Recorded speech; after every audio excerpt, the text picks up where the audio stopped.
بسم اللہ الرحمن الرحیم۔ السلام علیکم ورحمۃ اللہ وبرکاتہ۔ دوستو، آج کا جو وظیفہ ہے یہ بہت زبردست ہے۔ یہ ہر قسم حاجات کو پورا کرنے کے لیے، اس طرح مالی ضروریات کو پورا کرنے کے لیے، کاروبار کے تمام مسائل کو حل کرنے کے لیے یہ وظیفہ بہت زبردست ہے۔ خاص کر رمضان مبارک میں اگر افطار کے وقت اس وظیفہ کو کیا جائے تو یہ اللہ جل شانہ کے ہاں بہت قبولیت کا ذریعہ بن جائے گا۔ ایک صحابی نے یہ الفاظ حضور صلی اللہ علیہ وسلم کے سامنے کہے تو حضور صلی اللہ علیہ وسلم نے فرمایا کہ اب جو اللہ جل شانہ سے مانگتے ہو اللہ جل شانہ ضرور عطا فرمائے گا۔ تو یہ بہت زبردست وظیفہ ہے۔ کوئی بھی پریشانی ہو، مالی پریشانی ہو تو اللہ جل شانہ کے سامنے مالی پریشانی رکھے تو اس وظیفے کی برکت سے اللہ جل شانہ مالی تمام پریشانیاں دور فرمائیں گے۔ اس طرح کاروبار کے بارے میں کوئی پریشانی ہے تو اس وظیفے کی برکت سے اللہ جل شانہ کاروبار کے تمام پریشانیوں کو دور فرمائیں گے۔ اس طرح گھریلو کوئی بھی مسئلہ ہو، رشتے کے بارے میں مسئلہ ہو، شادی کے بارے میں مسئلہ ہو تو اس وظیفے کی برکت سے اللہ جل شانہ گھریلو تمام کے تمام مسائل کو بھی حل فرمائیں گے۔ کوئی بھی حاجت ہو، ضرورت ہو، انسان کو نہیں بتا سکتے ہیں، کسی کو بتا نہیں سکتے ہیں، اللہ جل شانہ کے سامنے اس ضرورت کو، اس حاجت کو اللہ کے سامنے رکھ کے انشاءاللہ اللہ جل شانہ غیب سے بندوبست فرمائیں گے، اور اللہ جل شانہ وہاں سے عطا فرمائیں گے جہاں انسان کے وہم اور گمان بھی نہ ہو۔ یہ رمضان مبارک ہے، رمضان مبارک میں اس وظیفے کو ضرور کرے تاکہ اللہ جل شانہ تمام حاجات و ضروریات اپنے غیبی خزانوں سے پورے فرمائے۔ رمضان میں ویسے بھی اللہ جل شانہ افطار کے وقت حدیث میں آتا ہے کہ انسان کے دعا اللہ جل شانہ قبول فرما دیتے ہیں۔ فرشتوں کو اللہ جل شانہ فرماتے ہیں کہ تمام اپنے کام چھوڑ دو اور روزہ دار کے دعا پہ آمین کہو۔ روزانہ افطار کے وقت اللہ جل شانہ 10 لاکھ آدمیوں کی بخشش فرماتے، 10 لاکھ آدمیوں کی، اور اللہ جل شانہ سے انسان افطار کے وقت جو مانگتا ہے اللہ جل شانہ عطا فرما دیتا ہے۔ سارا بندے سحری کے لیے اٹھتے ہیں، تہجد میں دعائیں مانگتے ہیں، اللہ فرماتے ہیں کہ تم مانگو میں دوں گا۔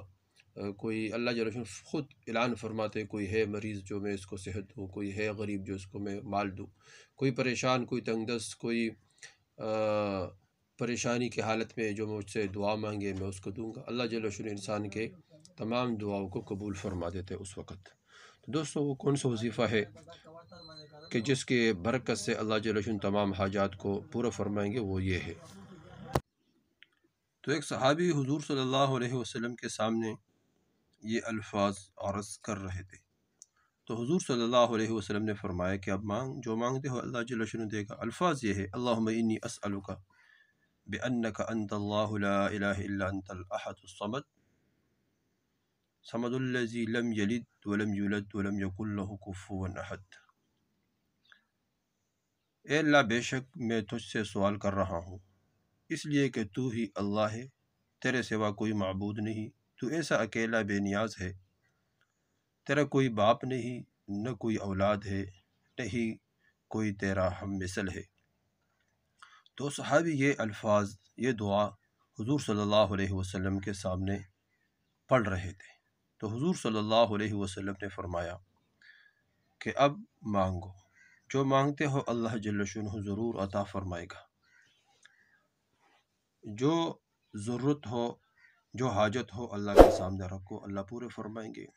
بلکہ حضور صلی اللہ علیہ وسلم نے فرمایا کہ قسم ہے اس ذات کی جسے قبضے میں محمد صلی اللہ علیہ وسلم کی جان ہے، یعنی میری جان ہے، اللہ جل شانہ ضرور دعا کو قبول فرمائیں گے۔ اب اللہ جل شانہ سے مانگو جو مانگتے ہو۔ تو وہ صحابی پھر اپنے دعاؤں کو مانگ رہے تھے۔ تو اس طرح دوستو یہ بہت زبردست دعا ہے۔ جب ہم دعا کو پڑھیں گے اس کے بعد اپنے ضرورت کو، اپنے حاجت کو اللہ جل شانہ کے سامنے رکھیں گے، اللہ جل شانہ ہمارے تمام ضروریات، حاجات اپنے غیبی خزانوں سے پورے فرمائیں گے۔ دوستو، یہ وظیفہ خود کرے، آگے شیئر کرے تاکہ سب کو فائدہ ہو اور سب اس سے فائدہ اٹھائے اور کوئی بھی اس سے محروم نہ رہ جائے۔ یہ دعا یاد کرے، اگر یاد نہیں ہو رہا ہو تو یہ دعا یہ سامنے جو موبائل پہ نظر آ رہا ہے اس کو، موبائل کو دیکھ کر پڑھو۔ خاص کر افطاری کے وقت یہ دعا کرے، افطاری کے وقت انشاءاللہ بہت جلد قبول ہونے والی ہے۔ یہ وظیفہ خود کرے، آگے شیئر کرے تاکہ سب کو فائدہ ہو اور سب اس سے فائدہ اٹھائے، کوئی محروم نہ رہ جائے۔